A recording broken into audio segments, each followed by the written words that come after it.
Então, acho que isso também é um pouco da Uhum, crise do movimento sindical brasileiro, né? Que eu vejo, assim, acompanhando, né, com as críticas que eu tenho, particularmente, a vários processos que hoje ocorrem, é, é uma institucionalização cada vez maior, como se as instituições do Brasil, por exemplo, tivessem muita legitimidade, né? O Congresso brasileiro, eh, o próprio poder judiciário do país tem, ah, não, votou a lei e acabou, tá sacramentado. Eu não sou daqueles que querem afrontar a democracia e o Estado constituído a partir de valores democráticos. Agora, eu também não vou passar o com a peneira que as instituições brasileiras são apodrecida herança da ditadura militar, porque nós temos o artigo 142 até hoje lá. Eu quero que tenha Congresso, eu quero que tenha um judiciário que funcione, né? Mas eu quero que o Estado brasileiro seja verdadeiramente democrático, coisa que ele nunca foi. Então, não é porque meia dúzia de vereador aqui, financiado pelo poder econômico da cidade, votou uma lei para entregar uma parte do serviço público aos amigos dele, que isso tem legitimidade institucional e, portanto, bom, não há mais o que fazer porque a lei está aprovada, ai, não há mais o que fazer porque o juiz determinou que vai ser assim. Não. Tu acha que numa parte do movimento sindical tem pegado esse espírito, não sei, diria talvez um pouco fatalista, digamos? Não, tem isso, Thiago, mas o que eu quero dizer é que há uma institucionalização das lutas. É Uhum, mais do que isso. Tem a fatalização, claro, o aspecto psicológico conta na luta, né? uhum, Conta sempre, né? Por mais que às vezes você acha justa a batalha, você olha e não consegue vislumbrar o sacrifício que você vai ter que fazer para aquilo e você dá uma, sabe, tipo, ah, não tem como mais, não dá. Eu até acho que precisa, mas não tem como. Tem esse fatalismo. Mas o que existe hoje dentro do movimento sindical brasileiro, em sua grande essência, é uma institucionalização mesmo, de se adaptar, de aceitar, né, que o que as instituições decidem, elas têm um certo valor democrático, de autoridade, de expressão, que para mim nem sempre uhum. tem, Claro. nem sempre tem. Porque quando você vota uma lei, por exemplo, o que os caras fizeram no Congresso agora da dosimetria? Tentaram dar um golpe de Estado. Aí vai lá, meia dúzia não, a maioria dos deputados, para votar que a pena vai poder ser reduzida, que legitimidade tem essas pessoas para dizer que estão defendendo a democracia com esse tipo de projeto? Que legitimidade tem um Nicolas Ferreira da vida quando ele vai e diz que é contra o fim da escala 6 por 1? O cara que nunca trabalhou na vida. Sendo que maior parte da população, com mais de 70%, Tra- aprova o a- fim é, da escala, né? da escala. Então, que legitimidade tem esse Congresso para decidir o que decide hoje? Que legitimidade tem a Câmara de Vereadores eleita sobre as bases econômicas da compra de votos hoje, com as emendas parlamentares, que está espalhada no Brasil inteiro? Hoje, em Florianópolis, um vereador tem 2,5 milhões de emenda todo ano. Vão ficar distribuindo Cara, para ONG, para associação, enfim, quem ele quiser. A partir daí, ele já amarrou um monte de votos. E a pessoa não vai votar porque ele está defendendo A, B ou C, não. Vai votar porque ele está comprometido economicamente com aquele vereador. E sim. no orçamento federal são mais de 60 bilhões. Um verdadeiro sequestro do orçamento público, do dinheiro que o Estado tinha que estar investindo em educação, saúde. E aí são eles que vão dizer e fazer as leis para entregar o serviço público. Que Hum. legitimidade eles têm para fazer isso? Do ponto de vista de ouvir a população. Ah, aí o judiciário decidiu que a lei é constitucional. Sim, foi feita pela Câmara e tal. Sim, O sim. judiciário que nunca revogou o artigo 142. O judiciário que funcionou plenamente durante a ditadura militar. O mesmo judiciário que hoje, né, tá aí, que tirou uma presidente que estava eleita pelo voto, quer tirar ela pelo projeto político, tira. Mas que depois voltou atrás. Então, esse é o sistema político brasileiro. Então, o que eu vejo no movimento sindical brasileiro hoje é essa adaptação a esse sistema de funcionamento das instituições. E você falou dos 70% a favor da escala 6 por 1. Não, do fim. Do fim da Aham. população e do fim da escala 6 por 1.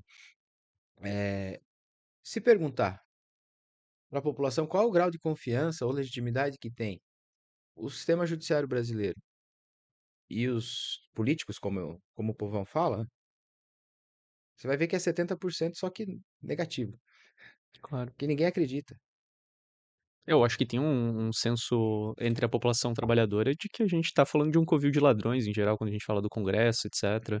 Mas eles têm mecanismos pelos quais eles conseguem se reproduzir, se manter no poder, ser eleito, etc, né. Sim, o sistema político brasileiro foi pensado desde a da sa que nós nunca saímos, foi uma transição negociada com a ditadura militar, os coronéis, toda a estrutura de poder do Estado brasileiro, né? Se a gente, bom, é um outro debate aqui, mas a gente se pegar se manteve, está se mantendo e não teve ruptura.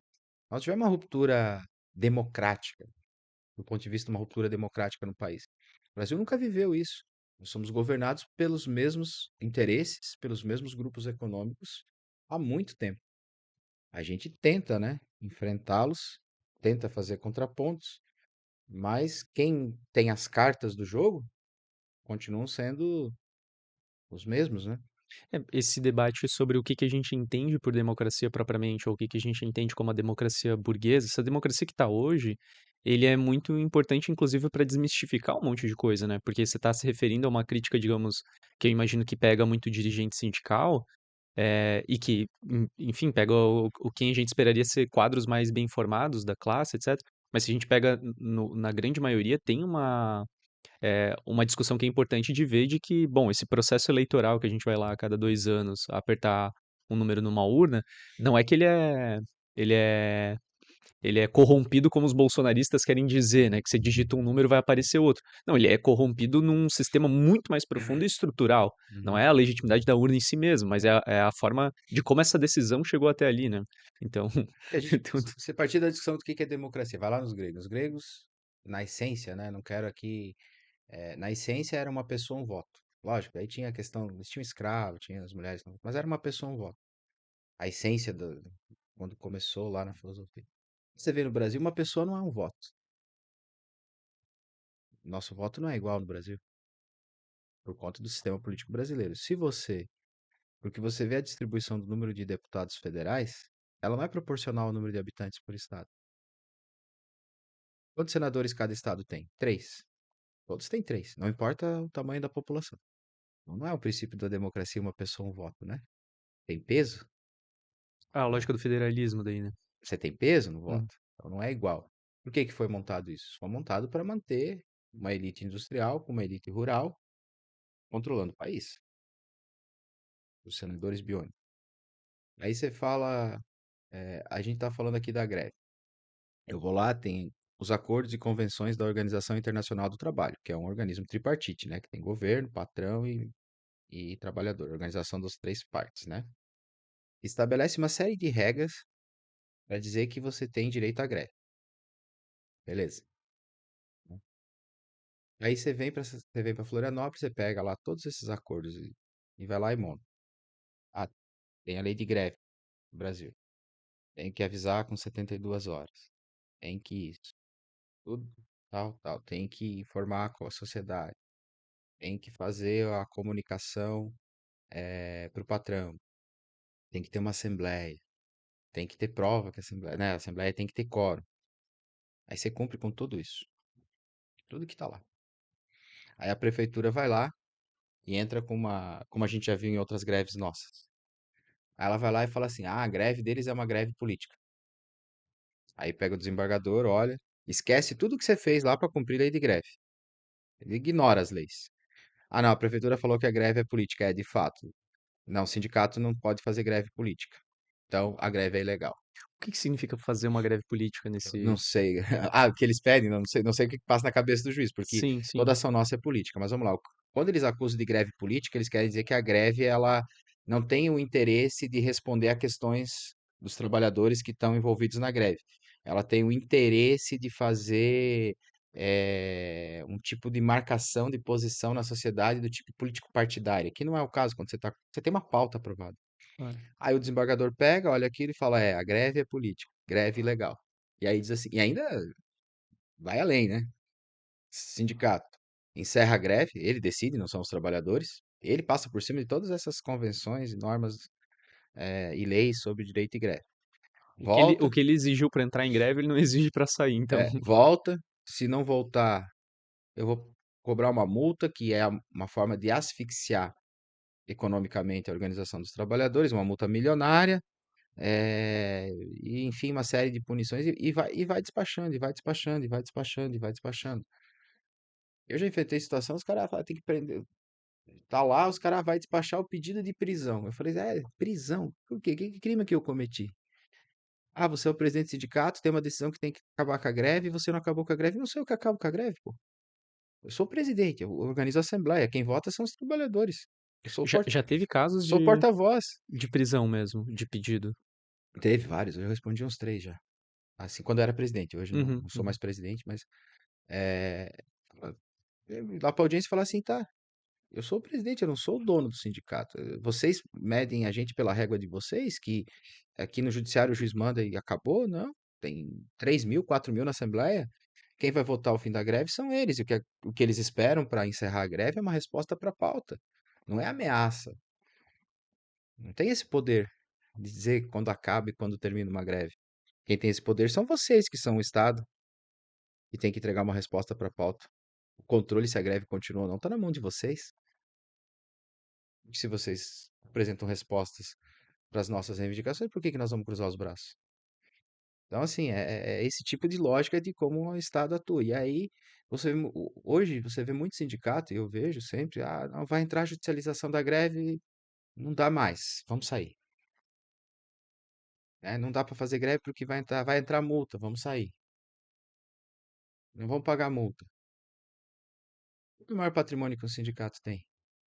Para mim, não é o prédio, não é o carro que ele tem lá, os que têm condições de ter opa, desculpa, os que têm condições de ter essa estrutura. O maior patrimônio que um sindicato tem são os seus trabalhadores. E se os seus trabalhadores querem enfrentar o patrão, a justiça, quem quer que seja lá na Assembleia e votar que eles vão continuar em greve, não é o valor da multa, não é, né? Eu sempre falei só, vende tudo, vende a sede, vende o carro, isso aí tudo se reconstrói. Se a classe trabalhadora está disposta a ir às últimas consequências para enfrentar e defender seus direitos, a direção sindical tem que se colocar a serviço dela, contra o Estado, contra quem quer que seja. E não se adaptar ao discurso institucional de que, ó, não vai dar. Uhum. É Cara, isso. isso me marca bastante, inclusive, porque eu nunca fui trabalhador da prefeitura de Floripa, mas já trabalhei pelo estado e a gente tem uma dificuldade muito grande nesse aspecto, assim, e imagino que eu não tô falando única e exclusivamente da minha experiência, eu acho que, tipo, isso tem sido mais a regra do que a exceção, que é a estrutura sindical que deveria servir como, não sei se um amortecedor, mas de uma forma um escudo, uma proteção na luta, justamente. Então, se o Estado vem e vai aplicar multa, o sindicato está lá para segurar. E tem virado quase que uma linha. Não sei se é nessa leitura que você está fazendo da institucionalidade. Bom, se a instituição mandou que é ilegal, se a instituição mandou que vai ter multa, Uhum, que tem que acabar, é isso. parece que ele faz o câmbio direto. Então, ao invés dele ser o amortecedor, aquilo que evitaria o impacto do Estado, ele é o transmissor desse É impacto, né? isso. Então você fala, não, infelizmente estamos com o braço amarrado, a gente vai ter que sair Uhum, e não tem como enfrentar a institucionalidade. E isso é um aspecto que eu acho que é, sobretudo, importante nesse contexto, e eu quero te perguntar sobre isso agora, porque eu não sei como é que é, se a gente pega um histórico, claro, se a gente pega um histórico largo sobre o confronto do capital e do Estado contra as greves dos trabalhadores, a gente sabe que tem inúmeras repressões, inclusive repressões do campo da morte, do assassinato, etc., da prisão, etc. Mas eu fico pensando, não sei se tu consegue reconstituir de alguma forma como é que tem sido essa repressão, porque parece que atualmente, não só nas greves do serviço público, mas nas greves privadas, a justiça hoje no Brasil ela tem sido muito violenta no que tange às greves. Quase toda greve está virando greve ilegal, já começa por aí. uhum. Já não existe mais greve legal no Brasil, porque quase toda greve vira greve ilegal.